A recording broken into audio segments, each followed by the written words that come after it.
નમસ્કાર, આપ જોઈ રહ્યા છો નેશન પ્લસ ન્યૂઝ. હું છું હિરલ આપની સાથે.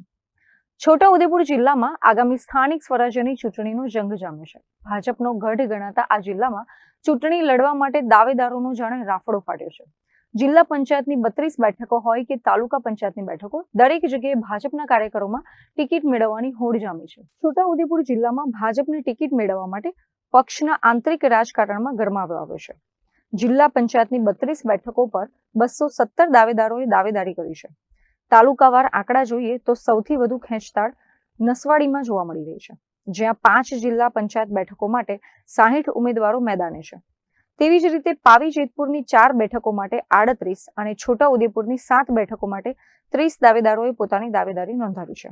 સંખેડા, બોડેલી, કવાટ અને કદવાલ પંથકમાં પણ દાવેદારોનો ભારે ઘસારો જોવા મળી રહ્યો છે. તાલુકા પંચાયતની વાત કરીએ તો અહીં પણ સ્થિતિ સમાન છે. નસવાડી તાલુકા પંચાયતની 22 બેઠકો માટે 104 અને પાવી જેતપુરની 18 બેઠકો માટે 92 દાવેદારોએ ટિકિટ માંગી છે. બોડેલીમાં 24 બેઠકો માટે 87 અને છોટાઉદેપુરમાં 26 બેઠકો માટે 86 કાર્યકરોએ બાયોડેટા જમા કરાવ્યા છે. આ આંકડાઓ સાબિત કરે છે કે સ્થાનિક સ્તરે ભાજપમાં સક્રિય કાર્યકરોની સંખ્યા અને મહત્વાકાંક્ષા બંને વધી છે. અત્રે ઉલ્લેખનીય છે કે માત્ર પંચાયત જ નહીં પરંતુ બોડેલી નગરપાલિકાના ચૂંટણી જંગમાં પણ ભાજપમાં ભારે હોડ જામી છે. પાલિકાના 7 વોર્ડની કુલ 28 બેઠકો માટે 115 દાવેદારો મેદાને છે, એટલે કે એક બેઠક દીઠ 4 થી વધુ દાવેદારો ટિકિટ માટે રસી ખેંચ કરી રહ્યા છે. નિરીક્ષકો દ્વારા તમામ દાવેદારોના બાયોડેટા અને સ્થાનિક લોકપ્રિયતાની તપાસ કરવામાં આવી રહી છે.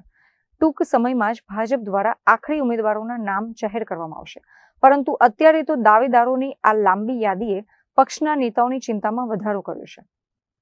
Rehan Patel, nation plus news, Chhotaudepur. સમાચારોના સતત અપડેટ મેળવવા માટે અમારી નેશન પ્લસ ન્યૂઝની યુટ્યુબ ચેનલને સબસ્ક્રાઇબ કરો, બેલ આઇકન દબાવો અને જોડાયેલા રહો ફેસબુક, ઇન્સ્ટાગ્રામ અને ટ્વિટર પર.